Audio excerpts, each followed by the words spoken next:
everybody. Happy Tuesday. This is a weird week, isn't it? There's like nothing happening, but we're on the cusp of greatness. With, of course, not only the Snyder Cut coming out next week, but also Falcon and the Winter Soldier. They're back to back. And so I'm a little nervous about being able to cover both fully. But don't worry, I'm going to do it. It's just going to take an intense amount of planning. So content might be a little light over the next couple of week or so as I try and get everything lined up, because it's going to be in quick succession. But there's still some stuff coming out this week. It's going to be a really fun time. All right, so welcome to today's live stream. We have a live stream today and tomorrow. Also, by the way, Falcon and Winter Soldier watch-alongs will be happening at 3 a.m. just like they did for WandaVision. So mark your calendars for more ridiculously early in the morning fun. Let me say hello to the new members. Hey, Bam, thanks for joining. And I see somebody else joined earlier, Random YouTuber. Welcome, Random YouTuber. Here's another one, Kendall Johnson. Thank you for joining. If you join during a live stream, you get a shout out. And we'll do a round of shout outs at the end as well. All right, so we're going to have a really good time watching Falcon and Winter Soldier. Rumor is already it'll have a lot of exciting things in there as well. So I'm very excited. We want to avoid spoilers on that too. Darth Lopez, I'm glad you made it live today. That's wonderful. All right, so we're going to cover the way live streams work. Hey, Mario Lopez. Oh, we've got Darth Lopez and Mario Lopez. That's funny, Mario Lopez. So anyway, the way it's going to work is all streams work is that you can, I'm going to do the first 3 stories, and then you can ask me anything that you would like for the final 10 minutes of the stream. All right, here we go. Let's get started. Boop. All right, let me move that so it's in the right place. Hey, Collaborative Kiwi Studios, welcome back. If you want to ride your subscription, I never get upset about it. Don't worry. I'm trying to not cover up their face so much. There we go. Hey, Tanner Prussia. That's a cool name. Tanner Prussia. Tanner Prussia. I like that you have 2 people in your thing there. That's nice. All right, so it's a busy news day. The new Powerpuff Girls are third. That's how big the news day is. So the first story of the day is that Lady Gaga tweeted out the first official picture of the House of Gucci. That's right. Gaga is back, baby, as Chico just said. Although Adam Driver, as Dancing Dog 60 just said, Adam Driver was the one to trend because he is wearing the Knives Out sweater. Hey, Jen, nice to see you again. Although this is the turtleneck version, but still. There have been on-set photos that have leaked because they've been filming for the past couple of days, and Lady Gaga looks fantastic. But Adam Driver is the one who managed to trend. I think that just goes to show how popular he's become. It was the combination of him and the sweater. Even Knives Out, the official Knives Out Twitter account, got on the fun and said, that's not House of Gucci, that's Knives Out too. I thought that was pretty funny. Chris Evans has made that sweater famous. I think that Kylo Ren, this just goes to show you how much that really helped Adam Driver's career. I think it'll be a while before he decides to do another franchise, because I don't think that was the greatest experience for him. But I hope that he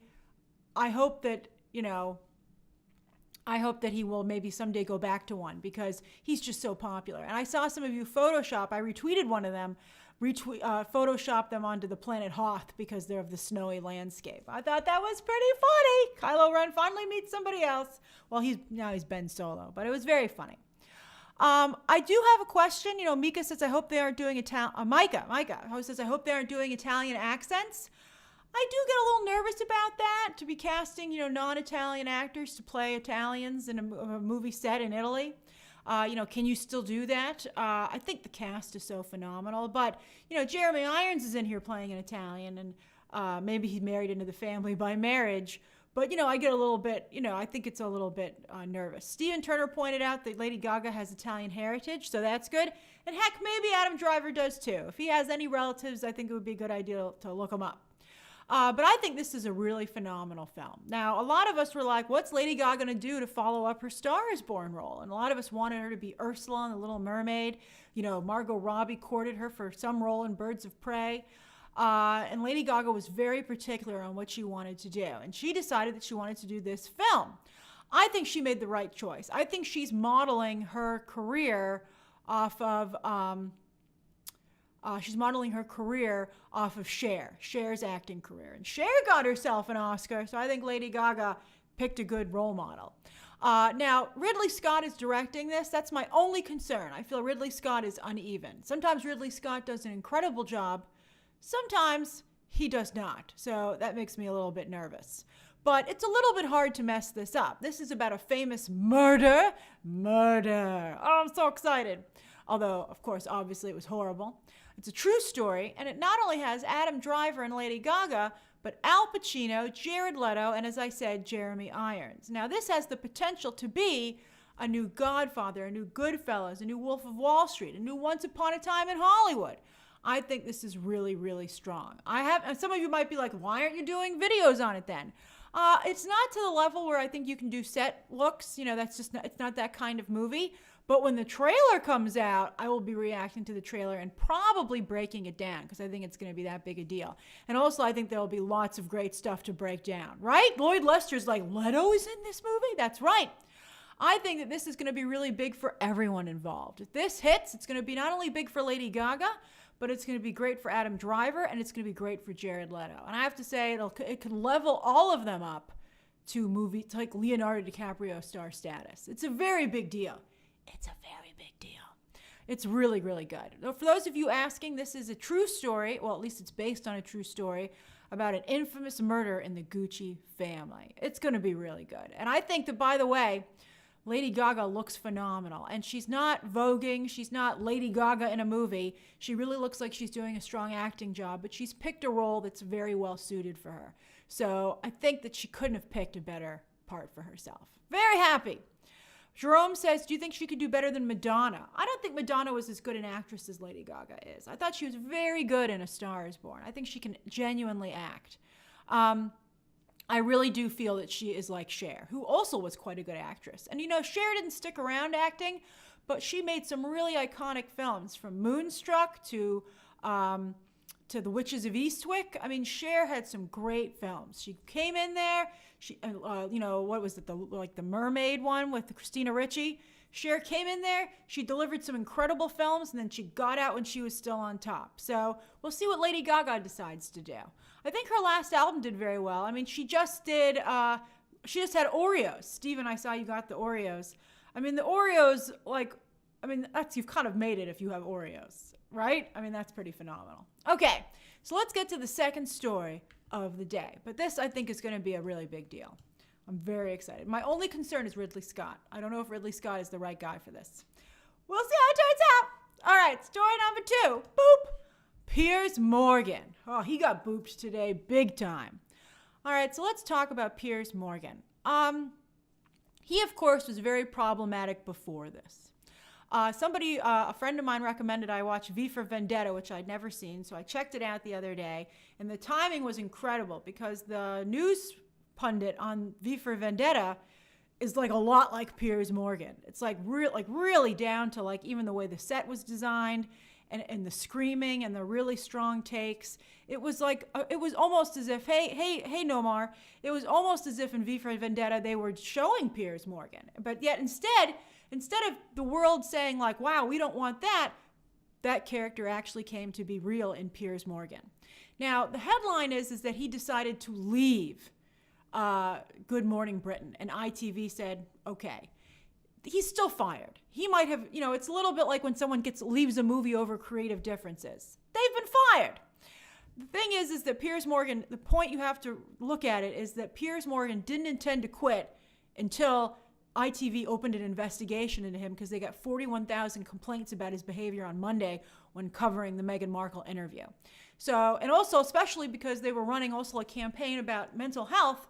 And then you have Piers Morgan live on air saying just despicable things about Meghan Markle. Now, no matter how you feel about Meghan Markle, it's totally inappropriate to discount someone's experiences and how they feel, to just dismiss them and to say you don't believe them when it comes to suicide. That is a really dangerous position to take, and it was just appalling. But that wasn't even the worst of it, all right? there was something as equally bad. I think there was no choice but to fire him. So on Monday, when he was doing the coverage at first, Piers Morgan, they also had some black commentators from the UK appear on the show, and Morgan Piers was also dismissing their perspectives, which was also incredible. It's one thing to take a counterpoint, but to be dismissive and rude and disparaging of what people are trying to say on the other side of the conversation is just absolutely shocking to me. But he's gotten away with it before in the past, so I guess that's why he felt he could get away with it now. So that was really bad. But then this morning, this is where things got, this was the kill zone. So first off, Alex Beresford. Alex Beresford, I was so impressed with the way Alex Beresford handled himself this morning when I saw him on a clip, and I Googled him. And he started out, he looks very cool, he looks very posh. He started out as a teleprompter operator in the news business and decided that he would like to be on camera, so he started studying how to be a weatherman. By the way, Bob Iger started out as a weatherman. So being a weather person is a pretty darn good starting point for a career. So I think it's wonderful that Alex Beresford took his fate into his own hands and went from being a teleprompter operator to being on camera and taking down Piers Morgan. So I thought that Alex Beresford made excellent points this morning just about the differences between William and Harry, saying people are different. And that's something that everybody should learn in life. You should always learn that everybody is different, and people react to things differently. They see things differently. Perspective is incredible. Pixar is making a whole series about the power of perspective on the same event. So I think that was a really strong comment. And I can't believe that Piers Morgan was sitting there and didn't say, every voice in his head should have been screaming, and he should have known to say, Alex, that's a really good point. Thanks for making it. So that was really powerful. But then Alex Beresford went in for the kill shot. And he pointed out that Meghan Markle cut Piers Morgan off. And he was and again, Alex Beresford never raised his voice. He never screamed. He had the receipts. So he said to Piers Morgan, he said, Meghan Markle has every right to cut you out of her life, and she's never said anything mean about you. And, I don't believe she has, and that's what Alex Beresford said. And Piers Morgan got so upset that he got up and walked off set, which also was horrible because he was telling Meghan Markle she should just buck up and take it, yet he can't sit there and take Alex Beresford's true facts. Those were true sentiments. So when Alex Beresford said that, I looked that up too. And lo and behold, Piers Morgan has been going around telling everybody for years that he went on a date with Meghan Markle right before she met Harry. Like he said, he literally put her in the taxi that took her to the party where she met Prince Harry.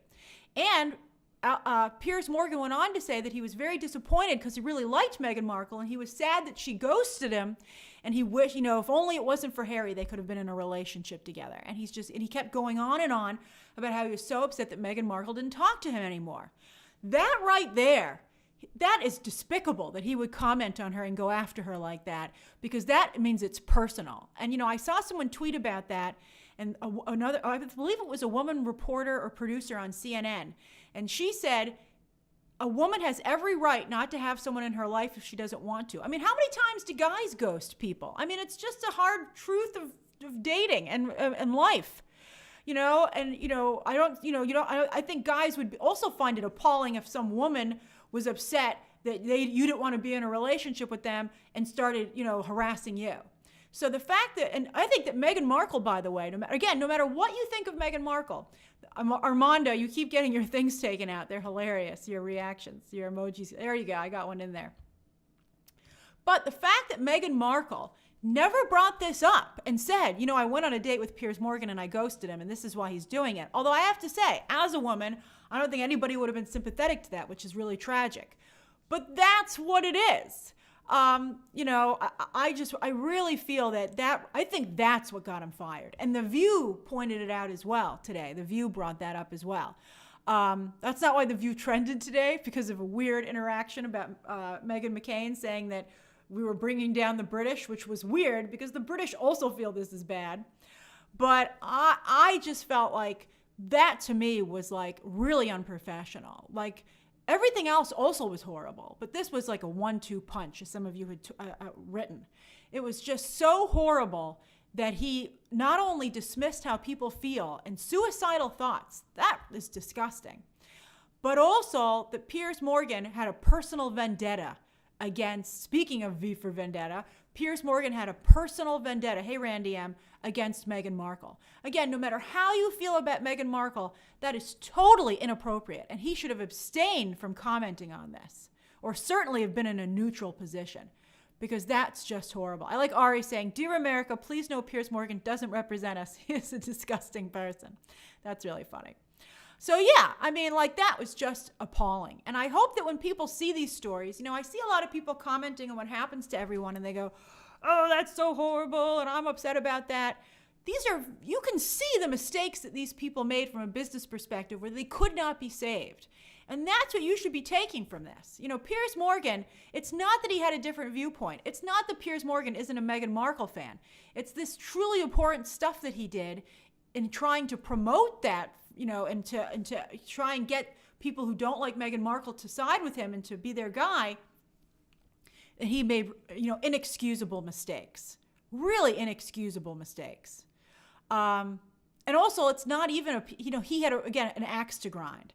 He should not have been able to report on something that he was so upset about. He should have let it go.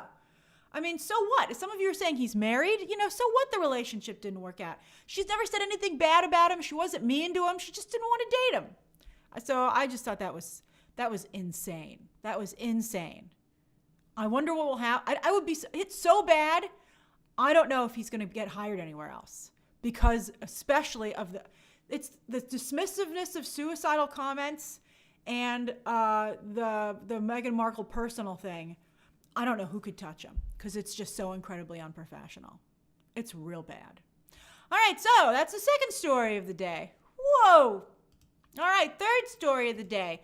Boom, baby. I do boops for the first two, and I do boom, baby for the last one. That's from The Emperor's New Groove. If you have Disney Plus, 100 million people do, and their loved ones, because people share their Disney Plus accounts. But they share their Netflix accounts too, and Netflix is still ridiculously wealthy. You should watch The Emperor's New Groove. It's just such a fabulous movie. All right, so let's talk about the Powerpuff Girls. That was fast. They cast them very quickly. Now, it's hard for me to get really excited about this show because it's a CW show, and it's a Greg Berlanti show. Now, I really love Doom Patrol, but that so far has been the exception, not the rule. So I'm kind of nervous about how this is going to turn out. Hey, Toon Limpkins won. That's great. So I'm nervous about this, but they really cast this thing to get people to be interested in it. They cast Chloe Bennett from Agents of S.H.I.E.L.D., although I think this means maybe she's not going to show up in the MCU if she took this gig. And I also think it lessens the chances that she would, so she must have really felt that wasn't going to happen. Dove Cameron, to me, was a really big surprise, because she's a big Disney talent. She, of course, is from The Descendants. I think Dove Cameron is a really interesting choice. So she's going to do this. And then Yana Perrault, who doesn't even have an IMDb page, because she comes from The Stage, where she starred in Jagged Little Pill. So I think that's really great casting. And Diablo Cody, of course, is again writing this. Now, who are they playing? Chloe Bennett is Blossom. She's actually the redheaded one. They're not exactly underneath who they're playing. So Chloe Bennett is Blossom, the leader, Little Miss Perfect. Now, of course, remember the way this works is that they were children crime fighters who were experimented on, and this catches up with them years later when they're not famous anymore, and maybe they're going to decide to fight crime again, which I think is a pretty compelling idea. So she's turned into a recluse who must learn to be a leader again on her own terms. Then Cameron is Bubbles, the blonde one, that's perfect, America's former sweetheart who wants to recapture her fame, and maybe fight crime if that's necessary. She's sweet on the outside, but surprisingly tough on the inside. And then a flip of that is Yana Perrault's Buttercup, who is a rebel who seems tough on the outside, but actually is very sweet on the inside. And she just wants to be anonymous. She's not sure if she ever wants to get into this at all. So I think this is really great casting. You know, Power Bunny is asking a little bit of a loaded question there, but I think obviously you want to have a diverse cast so everyone feels represented. When you have a group of people like that, of course you should, mix it up. And it is live action, for those of you who are asking. I think it's wonderful. I think it's really, really important. And I think, everybody, as someone who has loved seeing female superheroes come on screen and women get better and better roles, representation really does mean a lot. It means a lot. I guess to some of you it might not, because someone always says, like, well, I don't care. And of course you can relate to different characters. But to people who aren't like you. Of course you can. But it's really great to be recognized. And I also think that not only is it representation for yourself, but I feel very important about this. By putting that out there in the world, it's an example for other people to maybe change how they feel about those demographics, right? To say, oh, maybe a woman could do this or a person of color could do this. I think it's really, really important. I think I love this stuff. So I think it's really a great lineup. I'm just really nervous as to whether or not it's going to be any good. Again, it's a CW show from Greg Berlanti, so odds are it's going to be like I was surprised how the bottom fell out of Superman and Lois last week with only the second episode. I feel it's going to be like a CW DC show, or it's going to be like Riverdale. And these things, as everyone says, start strong, and then they tend to unravel pretty quickly. So I don't know. It'll be nerve-wracking. All right, so what do you guys think? So let's go into, you can ask me anything. It's 6:42. You can ask me anything until 6:52.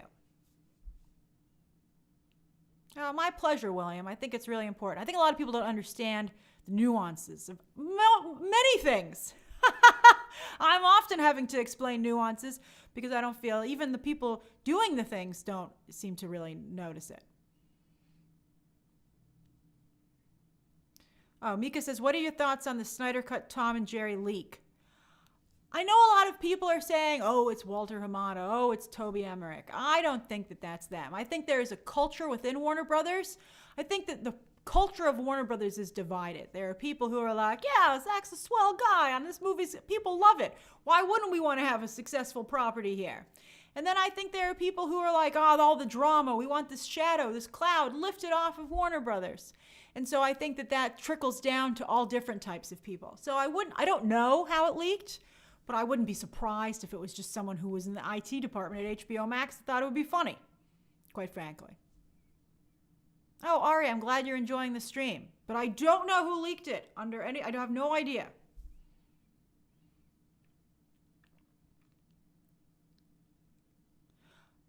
Let's see here.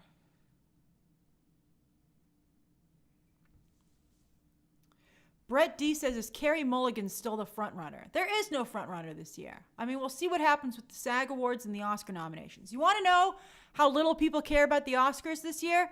The Oscar nominations are on the same day that the Snyder Cut embargo lifts.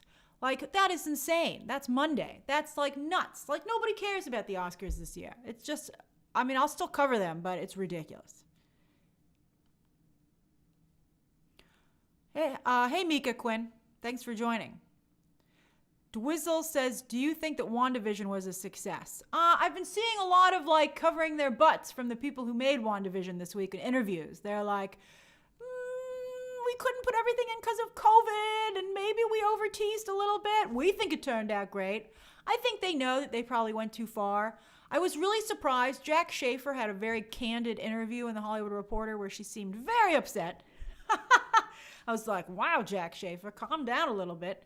And I thought one thing that was very telling was that she said that Marvel sent her a bunch of comic books and she couldn't really read them because she just wasn't a comic book person. And I was like, that makes a lot of sense, Jack. I feel like she just falls under the same thing that happens to a lot of women who get into the comic book space, starting with Julie Taymor, where they're, and even Kathleen Kennedy with Star Wars, where women are invited into this space to try and diversify it, but for some reason they invite women who don't like it. I guess because a lot of the women who are successful don't come up through the comic book ranks, so they come up through the novels and stuff like that. So they're very different people. If you read stuff like Bridgerton, you don't read comics for the most part. There's always some crossover, but for the most part, it's different verticals. Now, I really wish they would go and find the women who like comic books, because there are a lot of us, and get them to do these things. So when she said that, I was like, that explains so much. And I think that, I don't think that she understands the community. And I think she thought it would be fun to do misdirects. I mean, you can't do misdirects in a mystery because then everybody's like, oh, so we can't really solve this ourselves because you've actually put stuff in here that makes no sense and is intentionally misleading.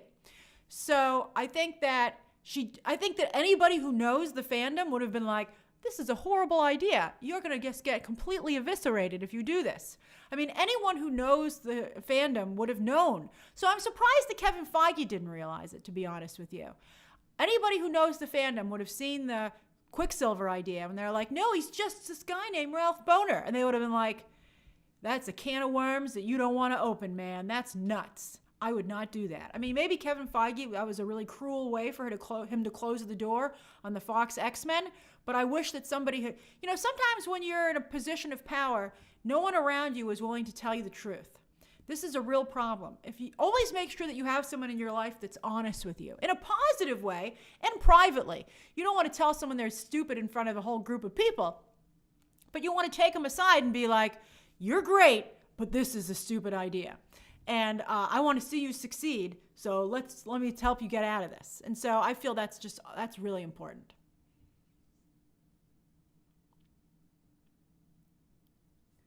Tanner, new member, Tanner Prussia says, what kind of DC news do you think will drop after the Snyder Cut airs? I heard that the gates will open and everything will come out and Walter Hamada will start to really hit the ground running. Flash is coming up with his DC world that he's putting together. So you'll hear a lot more casting. You'll have a couple of people left for Black Adam. Green Lantern, I heard that they're not sure where Green Lantern's going to exist. So that's why they're having a little trouble of getting that show off the ground. So I think that things will start to hopefully, start to gel at that point.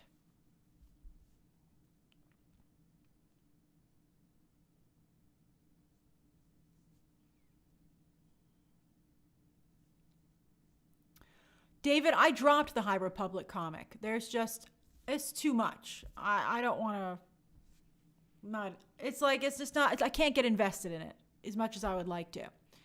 Somebody asked me about Pepe Le Pew. Who did that?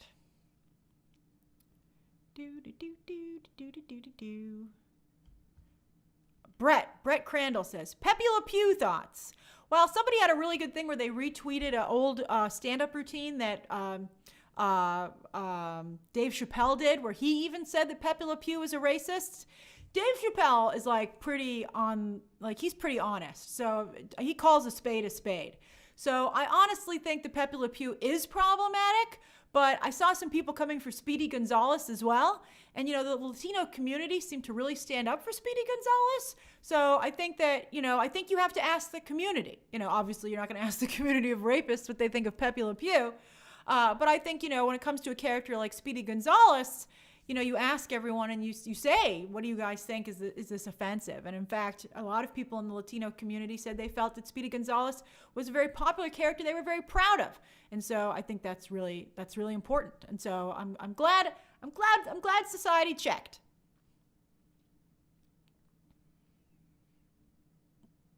Let's see here. Toblerone Chic, I will definitely review Love Victor Season 2. I got to be on getting those episodes in advance, though, because it comes out the same damn time as Loki. Like, why do they do it? They did not only do it to you, but it's so stressful for me covering this stuff. I'm like, God damn it, why do you have to put these things right next to each other? And then you give me a whole week like this, where there's nothing. I could have gone on vacation if it wasn't for stupid COVID. William Rodriguez loves Speedy Gonzalez. That's great. What do I think of the, Jico says, what are your thoughts on the Meghan and Harry Oprah interview? I thought it was actually a really good thing. I thought that even the Queen had a really good response to it. And if this can, I think it was clear, and I think that Harry and Meghan wanted to make it clear that the family itself isn't a problem, but it's the firm, the organization that runs the royal family and kind of wears them like a puppet, because they're the power, right? So even though you have to be born to be a royal family member, the firm is the company that controls them, and anyone can work in there. So I think clearly the firm and the British press are problematic, and they don't reflect the modern UK society because they're like really old school and they don't want to let go of that grip of power. And they don't necessarily have to. All they have to do is shift and just start to reflect the readership. So I think that it would be really great if this interview were to make everybody just move forward and realize what the problem is. Although I don't think they can say that thing about the skin color and not say who it was. I know that it would be devastating for the person who it was, but they said it, and I think that it's not good, all the speculation, because the people will always decide who they think it is based on who they don't like. So if you're going to put something out there like that, I think you have the responsibility, maybe not when you first say it, but I think at some point they should clarify who that was, because it's just not fair to the people who didn't say it, because that's just so horrible. And also, it's really horrible about Archie not getting the prince title and security. And if there's any valid reason as to why that was done, there must not be, because the royal family or the firm would have clarified that immediately. So that's also despicable. I mean, he's a prince. If he's the child of Prince Harry, he's the prince. So it's just incredible to me. It reminds me of Idris Elba's wonderful speech to Parliament about the lack of diverse casting in British entertainment, which of course is government sponsored. And he was really lamenting against the lack of opportunity for actors like himself. And you're like, who would want to hire Idris Elba? He's a dream come true. So it's just crazy. David Stevenson, I'm not sure if I'm going to review The Bad Batch because I did not care for their one episode. I have to see what's going on at that time. It's a big major Disney Plus show and I should be covering all that. So, but I don't want to get into a fight with a bunch of Star Wars fans who are like, The Bad Batch can't do no wrong. But, maybe it'll be better. I'm not going to lie. The show would have to be really good for me to be. I don't like the style of animation that much. And I don't particularly like the character lineup when I first saw it. So it's just, but I think they'll keep that in mind when I review it. I'll review it. I'll just be like, who just said that? Roy. But no, Chad, the new Bad Batch series that comes out in May. That's what is being asked about. I think I'm just going to specify, hey, this is not necessarily for me, but this is what I think of it. I like a lot of stuff. I mean, if I don't like it, it's got a narrow audience appeal. Given by Gabriel, I've never watched a Powerpuff Girls episode, so I can't pick a favorite. Never seen a single episode. I know nothing about it.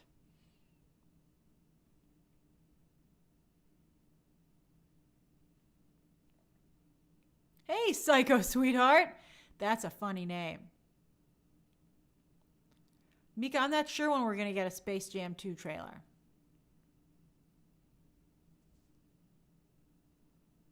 Somebody asked something about War of the Realms. Where is that?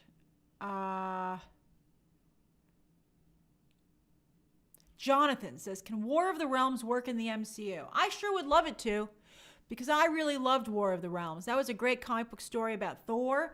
And, they're doing the Lady Thor with Jane Foster, although unless she's wearing a wig because of chemotherapy, I was surprised that she didn't look very sick when they were doing the transition that we saw filming behind the scenes. If they drop that, Taika Waititi can't be that ridiculous. He can't make that kind of a mistake. I refuse to believe it until it's confirmed. But War of the Realms was a fabulous comic, and I'd love to see it. All right, I got to get going at 6:54, so let's do some shout-outs. What are you up to? Where are you? What are you eating? What have you been doing? Just so I can tell you some stuff.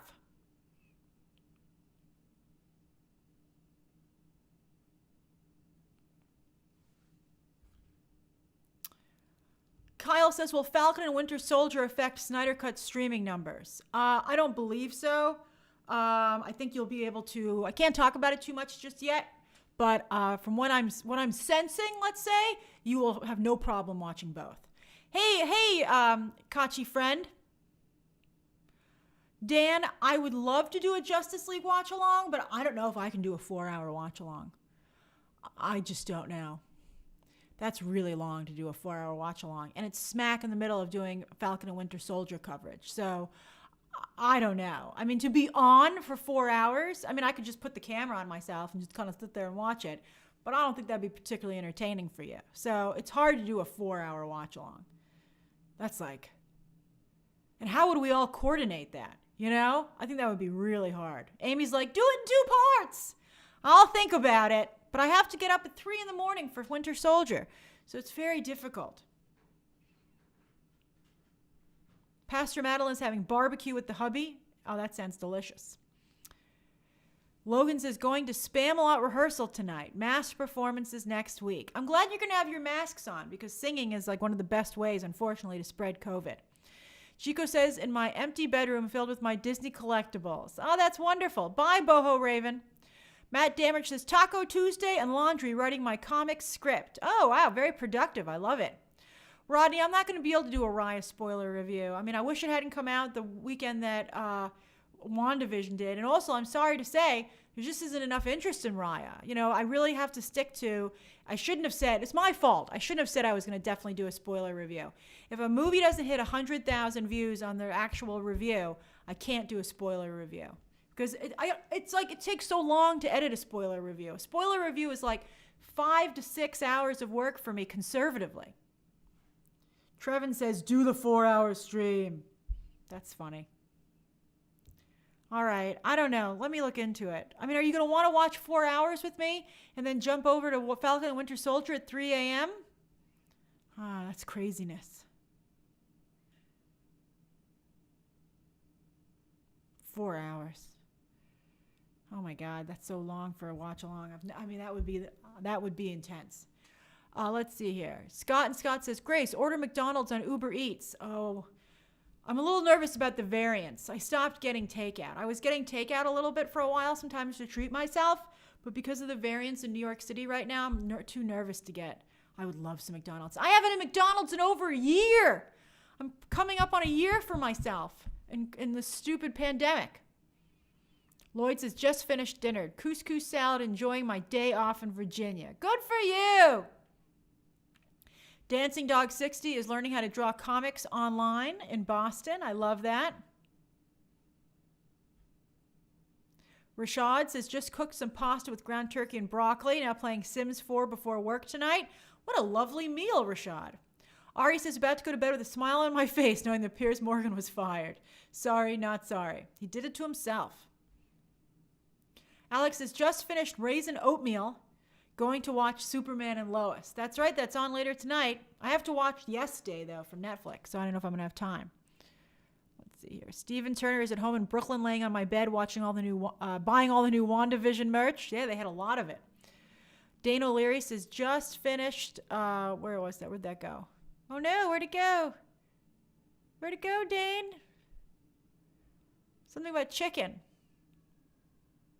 Ashley says, in Maryland, catching up on work emails and dreaming about warmer weather on the way.